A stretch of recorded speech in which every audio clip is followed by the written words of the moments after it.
Bem-vindo ao canal e audiolivro. Conheça a plataforma Odysee, onde disponibilizamos audiolivros exclusivos.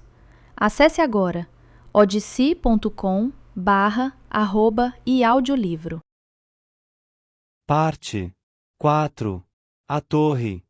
Capítulo 32. A Cor.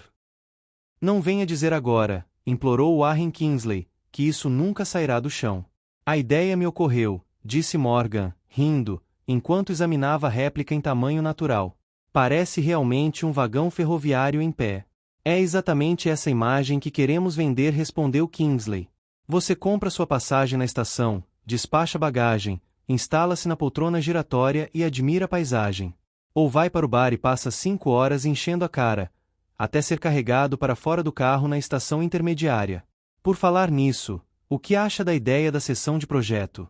Decoração de carros no estilo dos vagões Pullman do século XIX?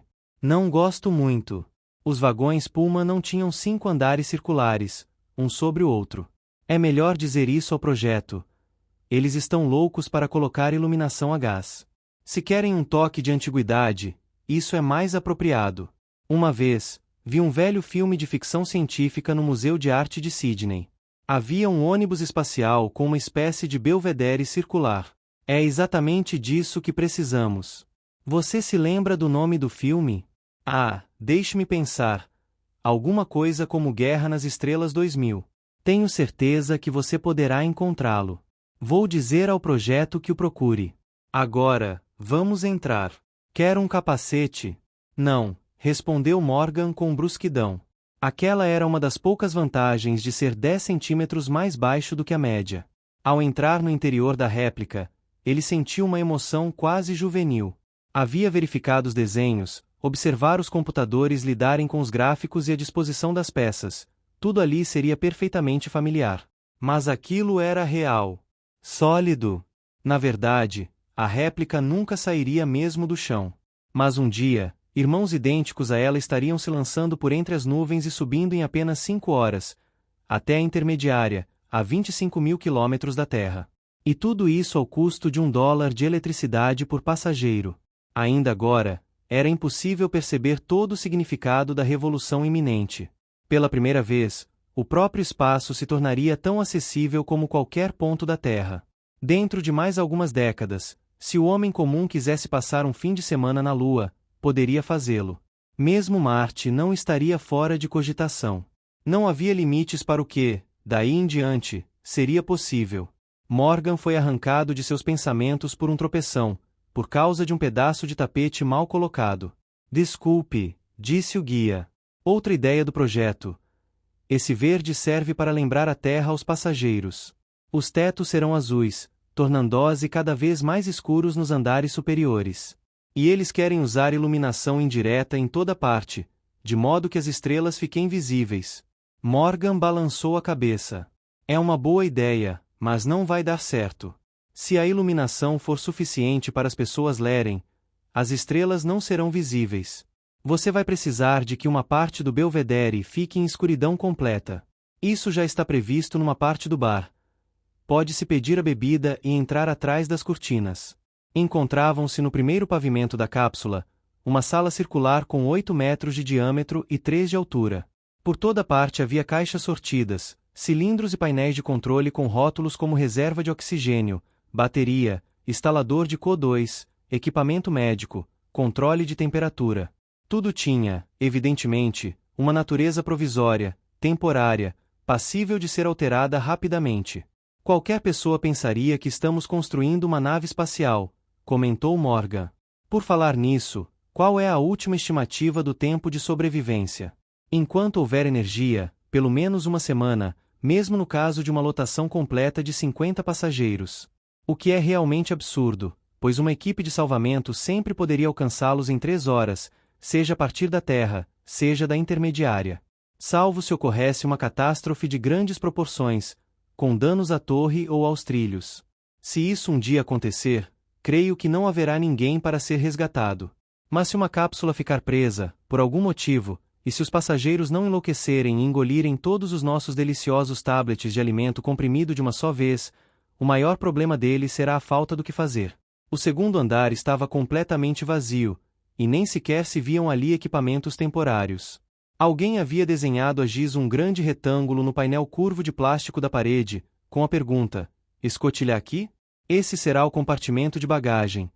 Mas não temos certeza de que haverá necessidade de tanto espaço. Se não houver, poderá ser usado para passageiros extras. O andar de cima é muito mais interessante. O terceiro andar continha uma dúzia de poltronas como as de aviões, todas de desenhos diferentes. 2 delas estavam ocupadas por bonecos muito realistas, um homem e uma mulher, que pareciam enfastiados com tudo a seu redor. Já estamos praticamente resolvidos a adotar este modelo, disse Kingsley, apontando para uma luxuosa poltrona giratória e reclinável, com uma pequena mesa, mas primeiro vamos fazer o levantamento de rotina. Morgan comprimiu o punho contra o estofamento da poltrona. Alguém já esteve realmente sentado aí 5 horas? Perguntou. Já. Um voluntário de 100 quilos. Não ficou com o corpo machucado. Se as pessoas se queixarem, lembraremos a elas os primeiros tempos da aviação, quando era preciso 5 horas para simplesmente atravessar o Pacífico. E, além disso, é claro que estamos oferecendo baixa gravidade em quase todo o percurso. O andar de cima tinha a mesma concepção, embora estivesse sem poltronas. Passaram por ele rapidamente e chegaram ao andar superior, ao qual os projetistas haviam evidentemente dedicado o máximo de atenção. O bar parecia quase pronto para servir bebidas, e, na verdade, a máquina de café estava funcionando. Acima dela, numa moldura requintada e dourada, via-se uma velha gravura, tão apropriada para aquele ambiente que Morgan ficou quase sem fôlego. Uma enorme lua cheia dominava o canto superior direito, e em sua direção corria um trem em forma de bala, puxando 4 vagões. Das janelas do compartimento onde se lia a primeira classe, vitorianos de cartola admiravam a paisagem. Onde arranjou isso? Perguntou Morgan, tomado de admiração. Parece que a legenda caiu de novo, desculpou-se Kingsley, procurando atrás do bar. Aqui está.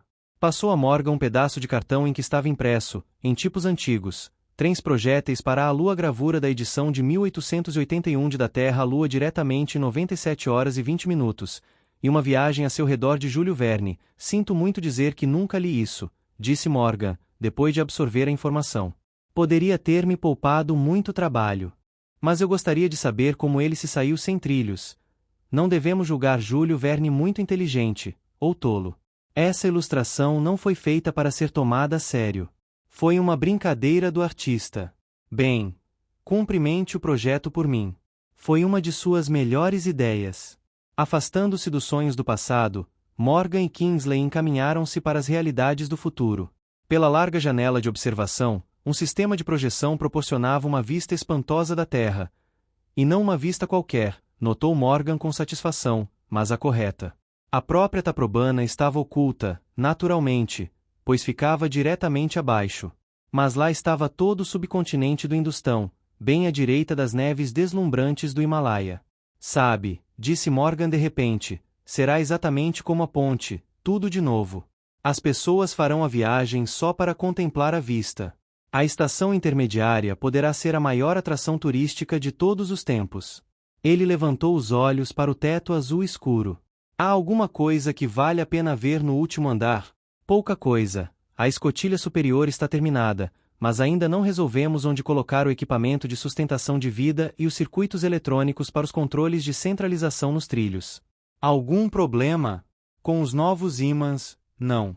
Com propulsão ou em queda livre, podemos garantir plena segurança até 8.000 km/h e 50% acima da velocidade máxima do projeto. Morgan permitiu-se um suspiro de alívio mental. Aquela era uma área em que ele era inteiramente incapaz de opinar, tendo de confiar no julgamento de outras pessoas. Desde o começo, tornará-se óbvio que somente alguma forma de propulsão magnética poderia funcionar a tais velocidades. O menor contato físico, a mais de 1 km por segundo, resultaria em desastre. No entanto, os 4 pares de fendas guias que corriam pelas faces da torre só tinham alguns centímetros de margem ao redor dos magnetos. Eles tinham de ser projetados de modo que imensas forças restauradoras entrassem em operação instantaneamente, corrigindo qualquer afastamento da cápsula da linha de centro. Enquanto Morgan seguia Kingsley pela escada em espiral, ocorreu-lhe de repente um pensamento sombrio. Estou ficando velho, disse consigo mesmo. Ah, eu poderia ter subido ao sexto pavimento sem qualquer dificuldade. Mas estou satisfeito por ter resolvido não subir. No entanto, só tenho 59 anos, e se passarão pelo menos 5 anos, mesmo que tudo corra bem, antes que o primeiro passageiro chegue à estação intermediária. Depois, mais 3 anos de testes, calibração, retoques no sistema. Digamos 10 anos, por segurança. Embora fizesse calor, ele sentiu um repentino calafrio. Pela primeira vez, ocorreu a Vannevar Morgan que o triunfo a que atrelara sua alma poderia chegar tarde demais para ele. E, inconscientemente, comprimiu a mão contra um fino disco de metal, oculto dentro da camisa. Capítulo 33. Açor. Por que deixou que isso chegasse a tal ponto? Perguntou o Dr. Sen, num tom que se usaria com uma criança retardada. A razão de sempre, respondeu Morgan, correndo dedos pela costura da camisa. Eu estava ocupado demais. E, sempre que sentia falta de ar, punha a culpa na altitude. A altitude teve seu efeito, é claro. Seria melhor vocês checarem todo mundo na montanha. Como pode ter deixado de perceber uma coisa tão óbvia? Realmente, como era possível? Pensou Morgan embaraçado. Todos aqueles monges, alguns deles com mais de 80 anos, pareciam tão saudáveis que nunca me ocorreu. Os monges viviam lá há anos, estavam completamente adaptados. Mas você esteve subindo e descendo várias vezes por dia, 2, no máximo, passando do nível do mar para meia atmosfera em poucos minutos. Bem, não haverá consequências graves, se você seguir minhas instruções daqui por diante. Minhas e do Açor. Açor, alarme coronariano. Ah, uma daquelas coisas. Sim, uma daquelas coisas. Elas salvam 10 milhões de vidas todo ano. Em geral, políticos importantes, administradores, cientistas famosos, engenheiros proeminentes e malucos desse tipo.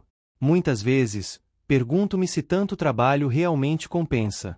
A natureza pode estar querendo nos dizer alguma coisa, mas não prestamos atenção nela. Não se esqueça de seu juramento de Hipócrates, Bill, retorquiu Morgan, rindo. E você tem de admitir que sempre fiz exatamente o que me mandou fazer. Ora, se meu peso não mudou nem 1 quilo nos últimos 10 anos. Bem, você não é o pior de meus pacientes, disse o médico, ligeiramente abrandado. Procurou em sua mesa e tirou da gaveta um grande holobloco. Escolha. Aqui estão os modelos padrão. Qualquer cor de que goste, desde que seja vermelho médico. Morgan acionou as imagens e as olhou com desgosto. Onde tenho de carregar essa coisa? Perguntou. Ou você quer que eu a implante? Isso não vai ser preciso, pelo menos por hora. Dentro de uns 5 anos, talvez, mas assim mesmo tenho minhas dúvidas. Sugiro que comece com esse modelo, é usado sob o externo, de modo que dispensa sensores remotos. Depois de certo tempo, você nem o notará mais. E não vai incomodá-lo, a menos que seja necessário. E se for? Escute. O médico apertou um dos interruptores no painel da mesa, e uma voz de meio soprano disse, em tom de conversa, acho melhor você se sentar e descansar uns 10 minutos. Depois de uma breve pausa, continuou. Seria uma boa ideia deitar uma meia hora. Outra pausa. Assim que for conveniente, marque uma consulta com o Dr. Sen. E depois, por favor, tome uma das pílulas vermelhas imediatamente. Já chamei a ambulância. Fique deitado e descanse. Tudo vai sair bem. Morgan quase tapou os ouvidos para não escutar o apito estridente. Emergência Açor. Qualquer pessoa que esteja ao alcance de minha voz, venha imediatamente. Emergência Açor. Qualquer.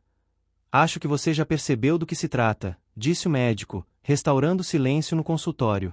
Naturalmente, os programas e as reações são ajustados para cada paciente. E há uma grande variedade de vozes, inclusive algumas famosas. Será ótimo.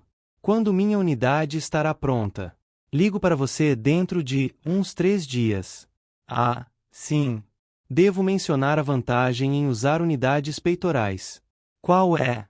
Um de meus pacientes é jogador de tênis, e é muito perspicaz. Ele me disse que, quando abre a camisa, a visão daquela caixinha vermelha tem um efeito simplesmente devastador sobre o jogo do adversário. Capítulo 34. Vertigem. Em certa época, uma das tarefas, às vezes importantíssima, de todo homem civilizado era a atualização periódica de sua caderneta de endereços.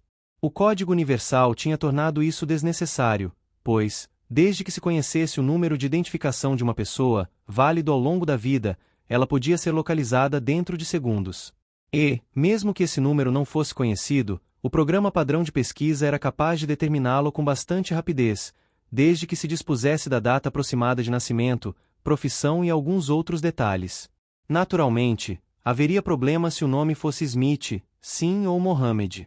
O desenvolvimento de sistemas globais de informação também tornará obsoleta outra tarefa irritante. Bastava fazer uma anotação especial junto aos nomes dos amigos que se quisesse cumprimentar no dia do aniversário ou em outras datas festivas, e o computador doméstico fazia o resto. No dia apropriado, a menos, como ocorria frequentemente, que tivesse havido algum erro estúpido na programação, a mensagem adequada era transmitida automaticamente a seu destino. E, mesmo que o destinatário suspeitasse argutamente que as palavras cordiais na tela eram inteiramente obra da eletrônica, podia ocorrer que o remetente nominal não pensasse naquela pessoa havia anos, ainda assim o gesto era bem recebido. No entanto, a mesma tecnologia que havia eliminado uma série de tarefas havia criado outras, ainda mais trabalhosas. Dessas, talvez a mais importante fosse a definição do perfil de interesse pessoal. A maior parte das pessoas atualizava seu PIP no dia de Ano Novo, ou no aniversário. A lista de Morgan continha 50 itens. Ouvirá falar de pessoas com centenas. Deviam passar todo o tempo em que estavam acordados lutando com a enxurrada de informações, a menos que fossem como aqueles notórios pregadores de peças que adoravam programar avisos urgentes em seus painéis para improbabilidades clássicas como ovos, dinossauro, choco de círculo, quadratura do Atlântida, reemergência da Cristo, segundo advento de monstro do Loch Ness, captura do ou finalmente, mundo, fim do.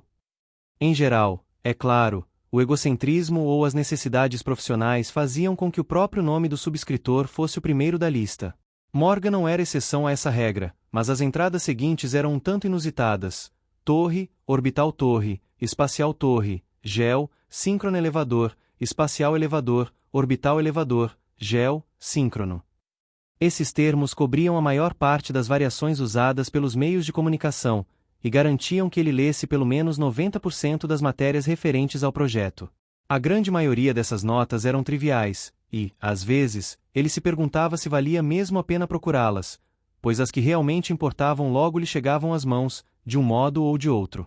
Ele ainda estava esfregando os olhos, e a cama tinha acabado de se embutir na parede de seu modesto apartamento, quando Morgan notou que o alerta estava piscando no painel. Premindo simultaneamente os botões café e leitura, ele esperou a última sensação da noite. Torre orbital criticada, dizia a manchete. Continuar? Perguntou o painel. Claro que sim, respondeu Morgan, agora inteiramente desperto. Nos segundos seguintes, enquanto lia o texto, ele passou da incredulidade para a indignação, e depois para a preocupação. Transmitiu toda a matéria para Warren Kingsley, com um adendo, ligue para mim assim que puder, e pôs-se a tomar seu café, ainda furioso. Menos de 5 minutos depois, Kingsley apareceu na tela. Bem, Van, disse ele, com uma cômica resignação, devemos nos considerar felizes. Ele levou 5 anos para nos achar. É a coisa mais ridícula que já ouvi. Devemos ignorá-lo. Se respondermos, só servirá para dar publicidade a ele. E é isso o que ele quer. Kingsley assentiu. Seria o melhor a fazer, por ora. Nossa reação não deve ser exagerada. Ao mesmo tempo, é possível que ele tenha alguma razão. O que quer dizer com isso? Kingsley se tornará subitamente sério, e parecia até um pouco constrangido. Existem mesmo problemas psicológicos, e também de engenharia, disse. Pense nisso. Vejo você no escritório. A imagem desapareceu da tela, deixando Morgan um tanto abatido. Ele estava habituado a críticas, e sabia como encará-las. Na verdade, ele tinha prazer nas discussões técnicas com seus colegas, e não se irritava nas raras ocasiões em que seus argumentos eram rebatidos. Mas não era tão fácil lidar com o Pato Donald. Este, é claro, não era seu nome verdadeiro, mas o negativismo indignado do Dr. Donald Bickerstaff muitas vezes lembrava aquela mitológica personagem do século XX. Sua formação acadêmica, satisfatória, mas não brilhante, fora na área da matemática pura. Seus trunfos eram um ar convincente, uma voz melíflua e uma inabalável convicção em sua capacidade de emitir julgamento sobre qualquer assunto científico. Em seu próprio campo, na verdade, ele era excelente. Morgan recordava com prazer uma conferência pública do doutor, no velho estilo, a que ele havia assistido no Instituto Real. Aproximadamente uma semana depois, ele quase havia entendido as propriedades peculiares dos números transfinitos. Infelizmente, porém, Bickerstaff não conhecia suas próprias limitações. Embora tivesse um devotado séquito de fãs que assinavam seu serviço de informações, numa era anterior, ele teria sido chamado de divulgador científico. O círculo de seus críticos era ainda maior. Os mais amáveis julgavam que ele receberá educação acima do que permitia sua inteligência. Os demais o taxavam de imbecil, empregado por conta própria. Era uma pena, pensou Morgan, que Bickerstaff não pudesse ser trancado numa sala com o Dr. Goldberg para Karma. Eles se aniquilariam mutuamente como um elétron e um pósitron. O gênio de um cancelaria a estupidez fundamental do outro. Aquela estupidez inabalável contra a qual, como lamentava Goethe, os próprios deuses lutavam em vão. Como já não existiam deuses, Morgan compreendia que teria de assumir essa tarefa ele próprio. Ainda que tivesse coisas muito melhores em que empregar o tempo, aquilo talvez redundasse num divertido descanso mental, e ele tinha um precedente inspirador. Havia poucos quadros no quarto de hotel que vinha sendo uma das 4 residências temporárias de Morgan, em quase uma década. Entre eles, destacava-se uma fotografia tão bem forjada, que alguns visitantes não conseguiam acreditar que não fosse genuína. Dominava a composição um vapor gracioso e maravilhosamente restaurado, ancestral de todas as embarcações que, desde então, tinham o direito de se chamar modernas. A seu lado, de pé na doca que havia sido miraculosamente devolvido 125 anos após seu lançamento, estava o Dr. Vannevar Morgan. Olhava para a talha da proa pintada. E, a alguns metros, olhando enigmaticamente para ele, estava Isambard de Kingdom Brunel, com as mãos nos bolsos, o charuto preso firmemente nos dentes, e com um terno muito amarrotado e enlameado. Tudo naquela fotografia era real. Morgan estivera realmente ao lado do Great Britain, num dia ensolarado em Bristol, um ano após a conclusão da Ponte de Gibraltar. Mas a foto de Brunel datava de 1857, e naquele tempo ele ainda esperava o lançamento de seu Leviatã, posterior e ainda mais famoso, cujos infortúnios haveriam de alquebrá-lo de corpo e alma. A fotografia fora presenteada a Morgan no dia de seu 50º aniversário, e era um dos seus objetos mais preciosos. Seus colegas pretendiam que fosse uma brincadeira, pois era conhecida a admiração de Morgan pelo maior engenheiro do século XIX. Havia momentos, porém, em que ele imaginava se a escolha que haviam feito não seria mais apropriada do que pensavam. O Great Britain havia devorado seu criador. A torre talvez viesse a fazer o mesmo com ele. Brunel, é claro, tinha vivido cercado de patos Donalds. O mais persistente era o Dr. Dionysius Larder, que havia provado, fora de qualquer dúvida, que nenhum vapor jamais conseguiria atravessar o Atlântico.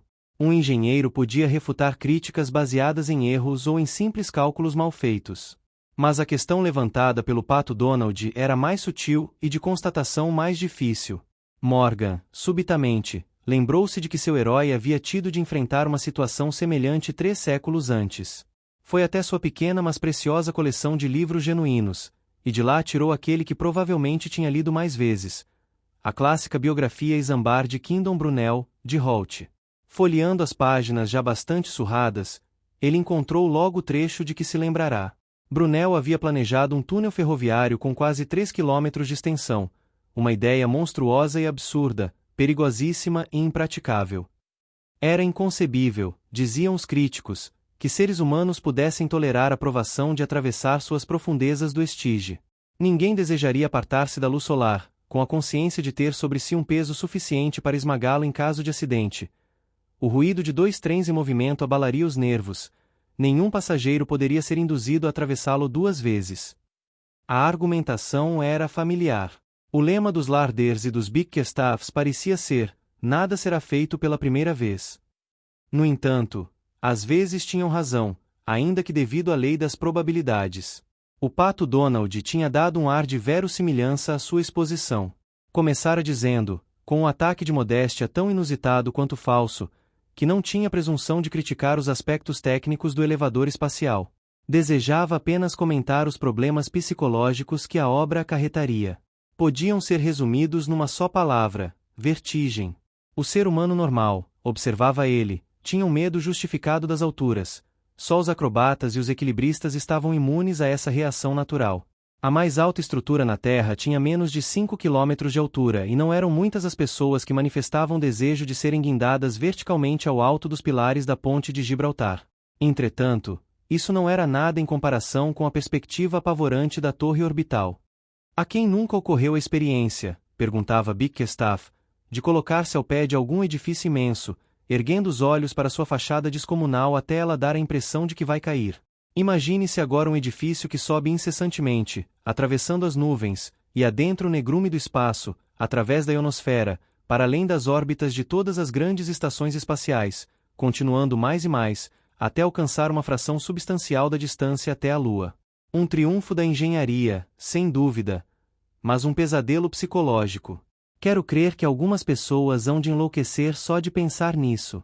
E quantas poderiam enfrentar a provação vertiginosa da viagem sempre para cima, suspensas no espaço vazio, percorrendo 25.000 quilômetros até a primeira escala na estação intermediária?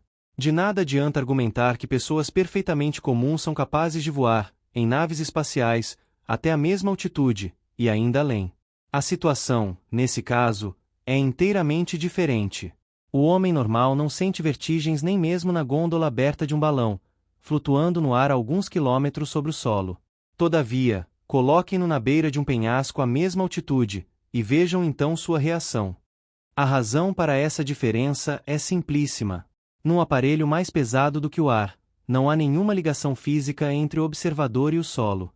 Psicologicamente, portanto, ele está completamente apartado do chão sólido.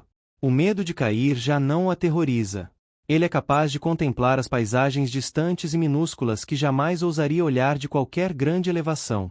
Esse distanciamento físico salvador é justamente o que o elevador espacial não terá.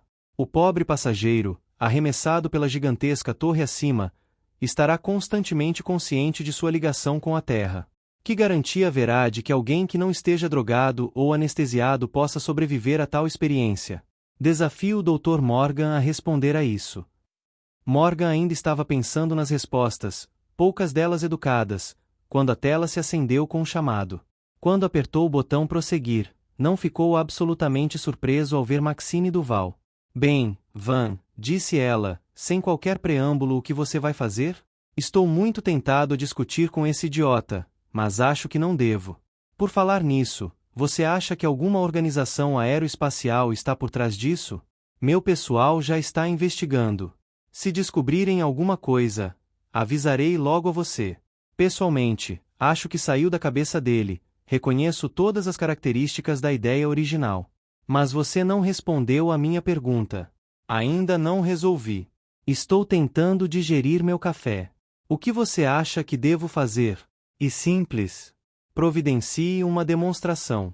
Para quando pode ser? 5 anos, se tudo correr bem. Isso é ridículo. Você já está com o primeiro cabo colocado.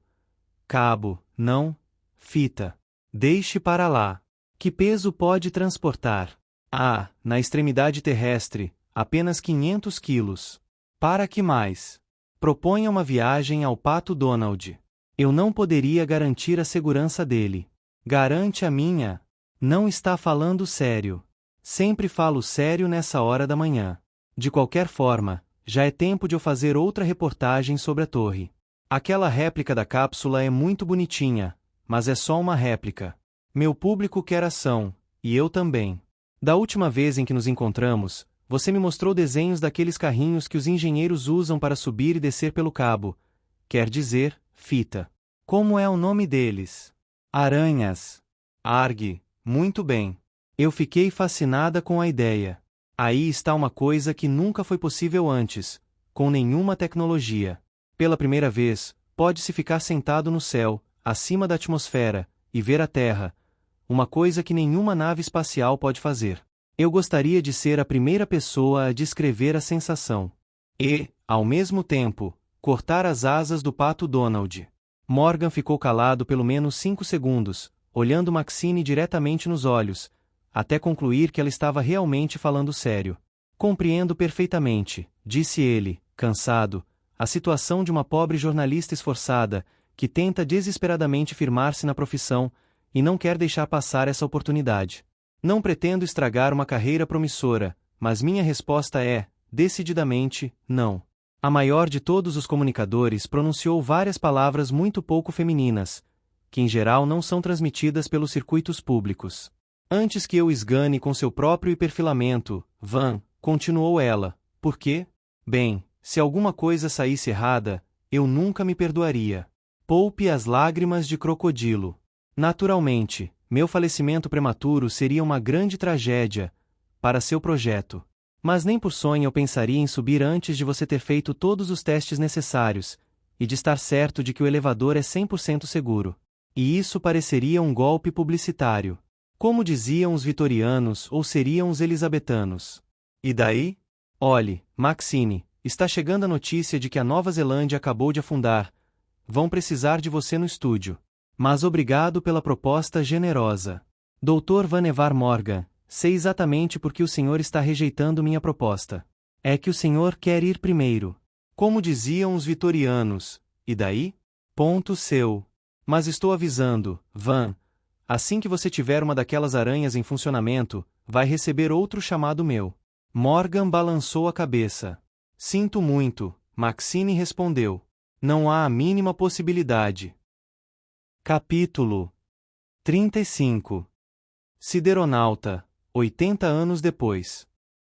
Extraído de Deus e Ilha Astral, Editora Mandala, Moscou, 2149. Há exatamente 80 anos, a sonda espacial conhecida como Sideronauta penetrou no Sistema Solar, travando seu diálogo breve, mas histórico, com a raça humana. Pela primeira vez, tivemos confirmação do que sempre suspeitáramos, que não éramos a única inteligência no universo, e que entre as estrelas existiam civilizações muito mais antigas, e talvez muito mais sábias. Após o encontro, nada poderia continuar como antes. No entanto, paradoxalmente, pouquíssima coisa mudou. A humanidade continua a viver quase da mesma maneira. Com que frequência paramos para pensar que os construtores de Sideronauta, em seu próprio planeta, já sabiam de nossa existência 28 anos antes, ou que, com toda certeza, só estaremos recebendo suas primeiras mensagens diretas daqui a 28 anos. E se suceder que, como alguns já sugeriram, eles próprios já estejam a caminho?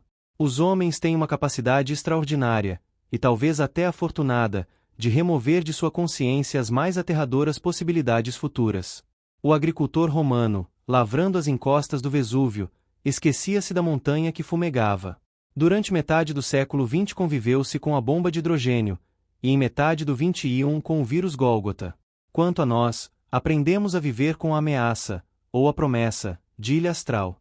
Sideronauta mostrou-nos muitos mundos e raças estranhas, mas não revelou quase nada sobre tecnologia avançada, e por isso teve um impacto mínimo sobre os aspectos técnicos de nossa cultura. Isso terá sido acidental, ou resultou de uma política deliberada? São muitas as perguntas que gostaríamos de fazer a Sideronauta, mas agora é tarde demais, ou cedo demais. Por outro lado, Sideronauta não discutiu muitos temas de filosofia e religião, mas nesses campos sua influência foi profunda. Embora a frase não ocorra em nenhum ponto das transcrições, atribuiu-se de modo geral a Sideronauta o famoso aforismo: a crença em Deus é, aparentemente, um produto psicológico da reprodução mamífera. Mas o que importa isso? O fato é totalmente irrelevante para a questão da existência real de Deus, como passaremos a demonstrar. Swami Krishnamurti, Dr. Sean Goldberg. Capítulo 36. O céu cruel. Os olhos conseguiam acompanhar a fita muito mais longe de noite do que de dia. Ao crepúsculo, quando as luzes de advertência eram ligadas, a fita tornava-se uma estreita faixa incandescente, cada vez mais indistinta, até que, num ponto indefinido, perdia-se contra o fundo de estrelas. Mesmo antes de concluída, a obra já era a maior maravilha do mundo. Até que Morgan fizesse pé firme e limitasse o ingresso no canteiro de obras a engenheiros, houvera um afluxo contínuo de visitantes, peregrinos, como chamar alguém, ironicamente, que rendiam tributo ao último milagre da montanha sagrada. Todos se comportavam exatamente da mesma maneira. Primeiro, estendiam a mão e tocavam a faixa de 5 centímetros de largura, correndo os dedos por ela quase com reverência. Depois, encostavam os ouvidos no material liso e frio da fita, como que esperando captar a música das esferas. Havia alguns, com efeito, que alegavam escutar uma nota baixa e grave, quase inaudível, mas tratava-se de uma ilusão. Até mesmo os mais agudos harmônicos da frequência natural da fita achavam-se muito abaixo da capacidade de audição humana. E outros afastavam-se, meneando as cabeças: a mim é que nunca vão obrigar a subir nisso. Mas esses mesmos tinham dito coisa semelhante com relação ao foguete de fusão, ao ônibus espacial, ao aeroplano, ao automóvel, e até mesmo à locomotiva a vapor. A esses céticos, dava-se uma resposta sempre igual: não se preocupe, isso é apenas uma parte do sistema que servirá para guiar a torre até a Terra. A viagem na estrutura final será exatamente como tomar um elevador num edifício alto. Só que a viagem será mais longa e muito mais confortável. A viagem de Maxine Duval, porém, seria curtíssima e não muito confortável. Mas, antes que Morgan capitulasse, ele fizera todo o possível para garantir que nada sairia errado. A delicada aranha, um veículo de testes que se assemelhava a uma cadeira de dentista motorizada, já havia realizado dezenas de ascensões até uma altitude de 20 quilômetros, com o dobro do peso que estaria transportando agora. Ocorreram os costumeiros probleminhas, mas nada de sério. Os últimos 5 testes haviam transcorrido perfeitamente. E o que poderia sair errado? Se houvesse falta de energia, coisa quase inimaginável num sistema bateria tão simples, a gravidade faria Maxine voltar em segurança, e os freios automáticos limitariam a velocidade de descida. O único risco real era que o mecanismo propulsor emperrasse, detendo a aranha e sua passageira na alta atmosfera. E Morgan já tinha solução até para isso. Apenas 15 quilômetros. Protestara Maxine. Um planador subiria mais que isso. Mas você não pode ir mais alto, só com uma máscara de oxigênio. É claro que, se você quiser esperar mais um ano até aprontarmos a unidade operacional, com um sistema de proteção independente, o que há de errado com um traje espacial? Morgan se recusará a ceder, e tinha suas razões para isso. Embora esperasse que ele fosse desnecessário, um pequeno guindaste a jato estava de prontidão junto ao Sirikanda. Seus operadores, extremamente competentes, só eram usados em tarefas difíceis. Não teriam nenhuma dificuldade em resgatar Maxine se acontecesse alguma coisa, mesmo a uma altitude de 20 quilômetros. No entanto, não existia um veículo capaz de alcançar o dobro daquela altitude. Acima de 40 quilômetros ficava a terra de ninguém, baixo demais para foguetes, alto demais para balões. Teoricamente, é claro, um foguete poderia pairar ao lado da fita, durante alguns minutos, antes de consumir todo o seu combustível. Mas os problemas de navegação e o contato real com a aranha eram tão apavorantes que Morgan nem se dera ao trabalho de pensar neles. Aquilo jamais poderia ocorrer na vida real, e ele esperava que nenhum produtor de videodramas concluísse que havia nisso um bom material para um filme de suspense. Esse era o tipo de publicidade que ele dispensava. Maxine Duval parecia uma típica turista na Antártida, em seu reluzente termotraje de folha metálica, enquanto caminhava em direção à aranha e ao grupo de técnicos a seu redor. Maxine havia escolhido aquele momento cuidadosamente. O sol nascerá apenas 1 hora antes, e seus raios oblíquos iluminariam maravilhosamente a paisagem da Taprobana. Seu rem, ainda mais jovem e corpulento que na última e memorável ocasião, registrava a sequência dos acontecimentos para um público mundial. Como de hábito, Maxine ensaiara tudo. Não houve confusão ou hesitação enquanto ela se amarrava na aranha, apertava o botão carga de bateria, sorvia profundamente o oxigênio pela máscara e verificava os monitores em seus canais de vídeo e som. Depois, como um piloto de caça num velho filme histórico, ela fez um sinal com o polegar e suavemente empurrou para frente o controle de velocidade. Houve uma pequena salva de palmas, irônica, por parte dos engenheiros, alguns dos quais já haviam dado passeios a altitudes de alguns quilômetros. Alguém gritou: ignição! Vai subir! E com quase a mesma rapidez de um dos primeiros elevadores, no reinado de Vitória I, a aranha começou sua majestosa ascensão. Aquilo devia ser como uma subida em balão, pensou Maxine. Tranquila, suave, silenciosa. Não, não era inteiramente silenciosa. Ela ouvia o ronronar dos motores, impulsionando as rodas de tração múltipla que aderiam à face da fita. Não sentiu as oscilações ou a vibração que ela de certa forma esperara.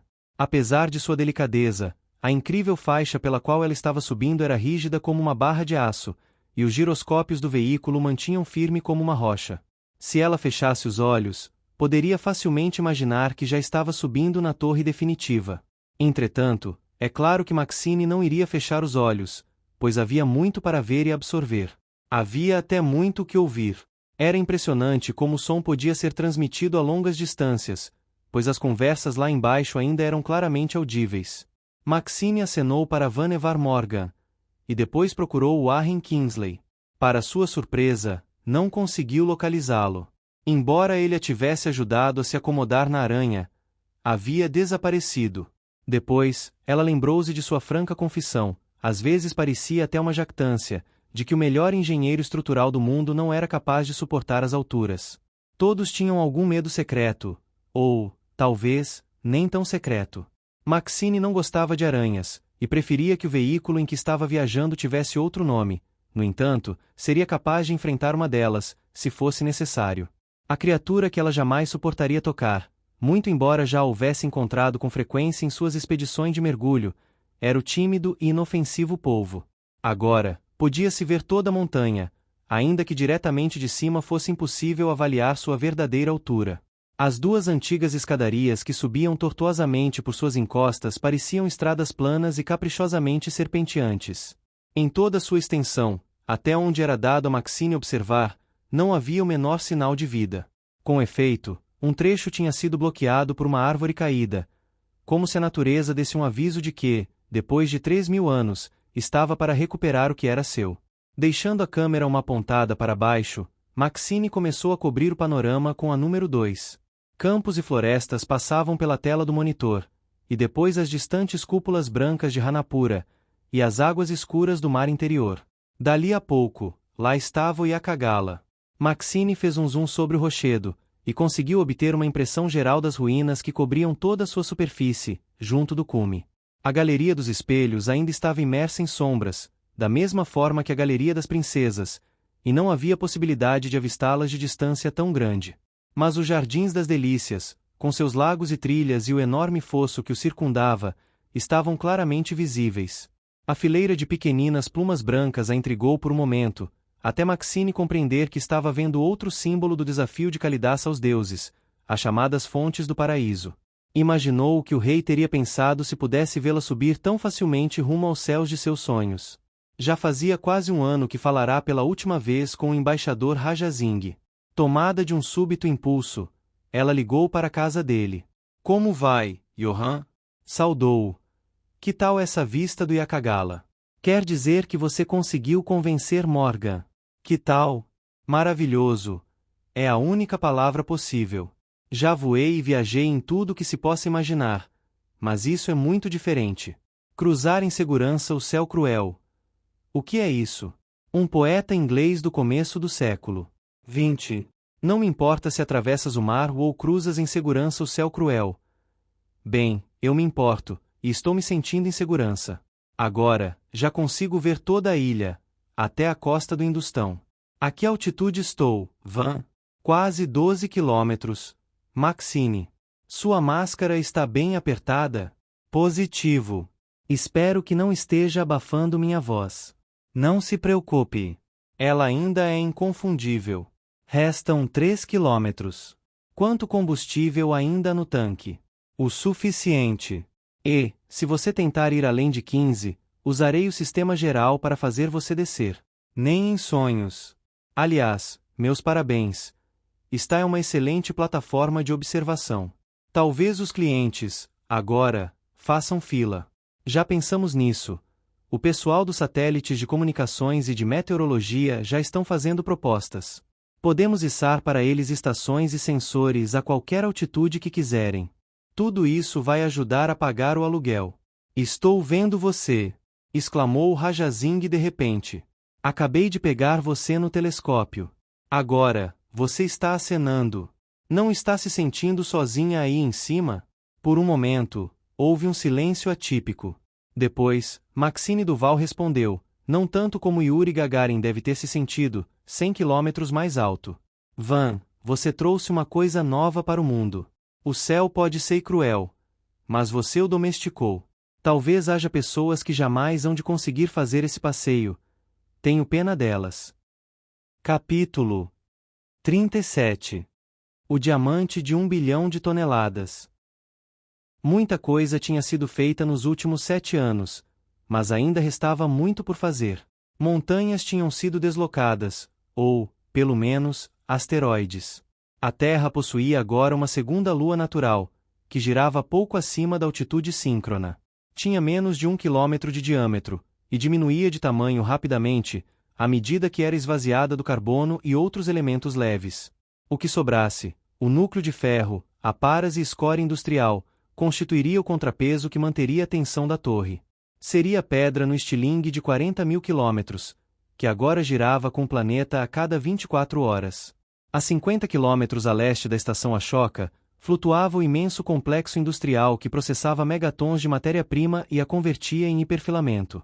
Como o produto final era constituído de carbono em mais de 90%, com seus átomos dispostos numa retícula cristalina perfeita, a torre havia ganho um apelido popular, o diamante de 1 bilhão de toneladas.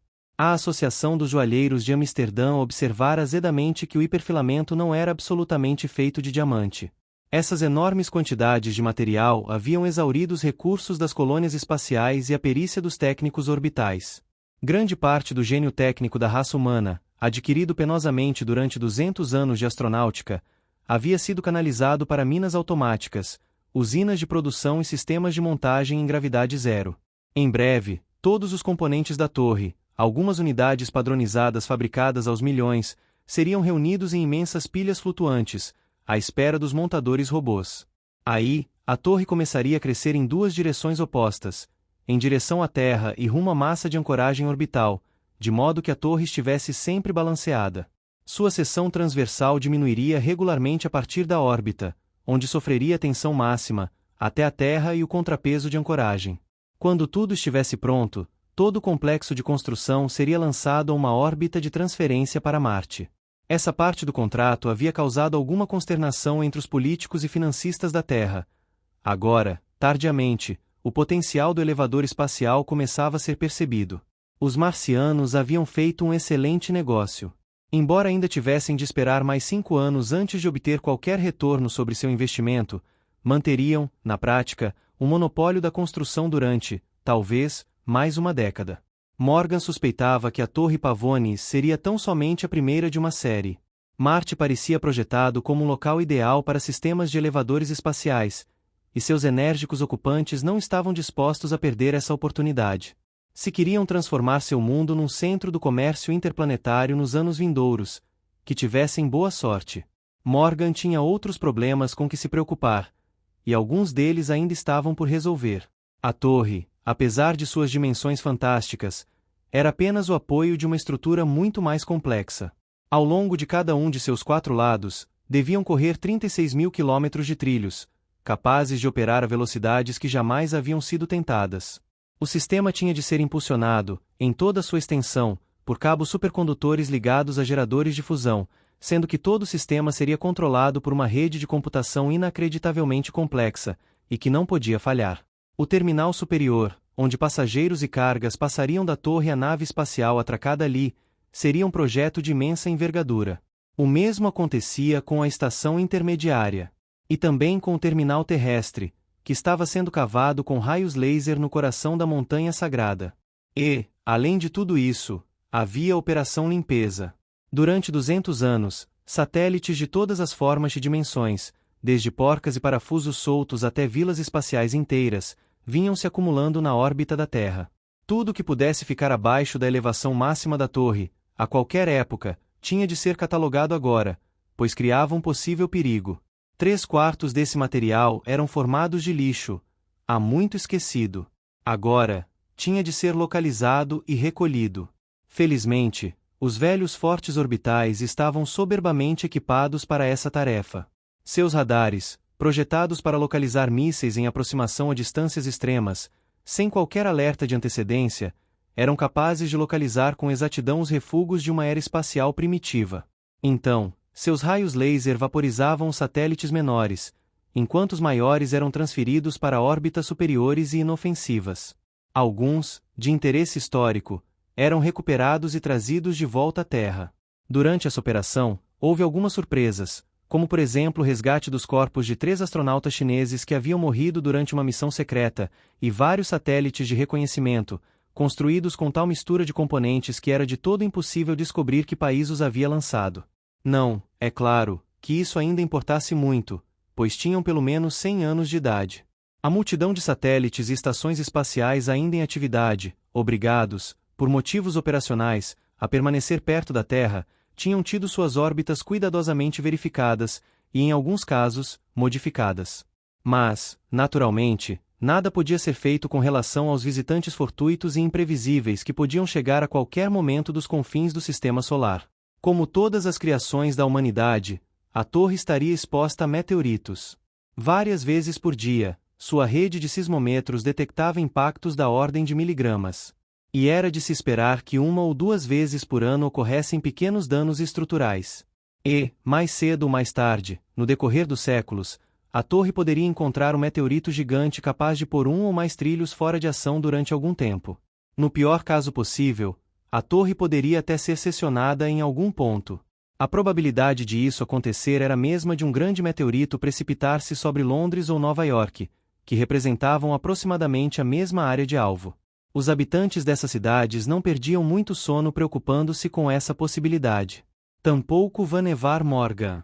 Quaisquer que fossem os problemas que estivessem por vir, ninguém duvidava agora de que a torre orbital era uma ideia cujo momento havia chegado.